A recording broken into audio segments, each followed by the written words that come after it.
sellout tours, and he's back on home turf this week with his lovely twinkly Christmas show at the Tyne Theatre in Newcastle. I spoke to Joe, put it to him. Do you know, here in the North East, we still think of you as Wah Joe. We really took ownership of you, and we still do today, don't we? I always say to people whenever I go around the country and stuff, I think if you do anything kind of positive for the North East, they'll always kind of have your back, which is really nice for me. You know, I've been on tour at the minute, and I've been to a load of different new places, and like travelled to different cities and towns. Somewhere I've never performed before since doing X Factor and all of that. And then, you know, the audiences are fantastic, but it's always lovely to come back here as well, because you feel that warmth like all the time, you know, and they really do support their own. When I was looking back at your tour dates, your schedule over the last 2 years, it is, well, there's only one word for it, Joe McEldery, it's unbelievable. Yeah. The amount of shows you have done must be some sort of record. You must proper love touring. Well, you know, everybody I speak to, like, you know, when I say, oh, I'm going on tour and stuff and I love it, a lot of musicians and singers hate touring, because it's quite full on. It's relentless. Yeah, but I love it. Like I like the whole routine of being on tour, in terms of, you know, where you are at a certain time, you have to be there. Then you do your sound check, you do your show.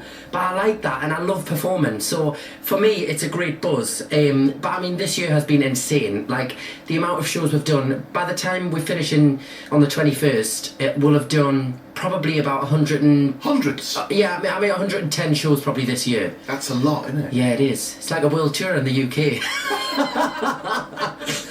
And you do it all the time as well. It's like, oh my God, he's still doing it. I mean, I'm having a break next year from it. I'm doing Joseph next year. I want to talk about Joseph, Yeah. but first of all, I want to talk about Tommy, because last time you came in, earlier in the year, you were just about to go to Blackpool to do Tommy, the musical.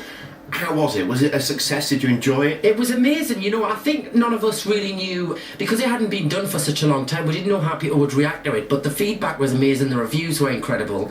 It's a very full-on show. Like, it's a lot to take in. I think for an audience member, it's quite a heavy storyline, first of all. The music's, it's quite confusing as well, because the music's really uplifting and that rock kind of anthemic, you know, legendary music. But the show's really sad, actually. But people were coming out and going, I've never seen anything like it, you know, which was great for us. It was quite intense. I found that I couldn't really like talk for about half an hour after. Like, I was on a bit of a come down. I would get to the dressing room after the show, and I used to have to like sit down for about 15 minutes and be like, whoa. But like, yeah, like, because my head was in such a, like, there's so much was going on, but I had great fun. Did you sing Pinball Wizard? I did. That's the well-known song from it, isn't it? Well, the cast kind of did it in the first half of the show, and then I did like a reprise when he breaks out and smashes through the mirror and everything and becomes this kind of like Jesus-like character. That's when I performed it. But it's a great song. Oh, I loved it. I really did.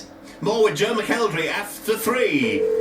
Right. Years ago now, when we genuinely look forward to it.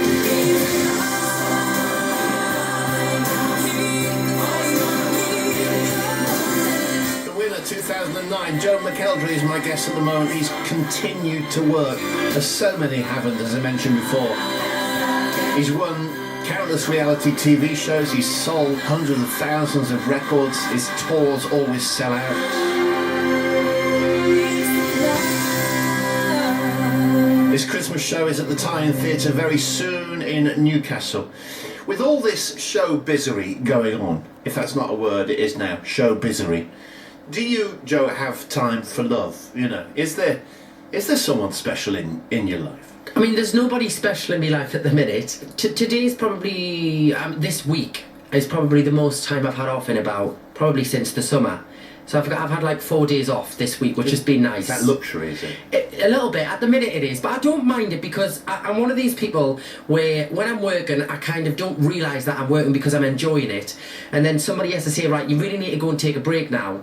And then I have like 3 days off and I'm like, right, I'm bored, what am I doing now? So I don't mind being on the go all the time. It's not, you know, like, yes, there's a lot of travelling, yes, it's hectic, but if you actually, in the grand scheme of what other people do in jobs, manual labour jobs and night shifts and, you know, really hard going mentally and physically jobs, it's not, you know, it's easy, it's fun. But if you do find yourself in a position with at some point wanting to get a boyfriend, I would think it might be difficult for you because you don't know whether they're liking you because you're on the telly, because you're like famous and made records and that, or they liking you for you. Does that make any sense? Yeah, I think so. I mean, I can kind of...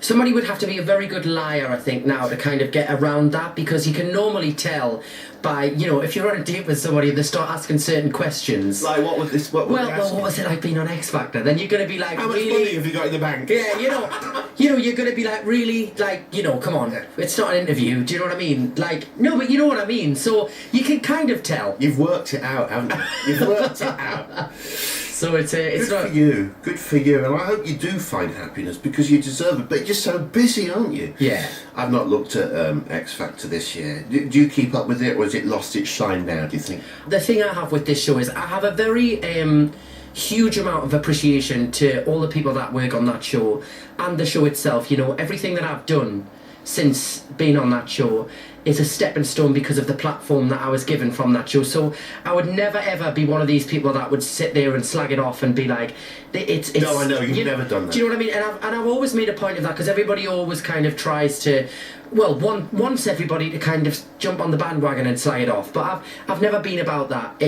What I will say is I think it maybe does need a little bit of a break.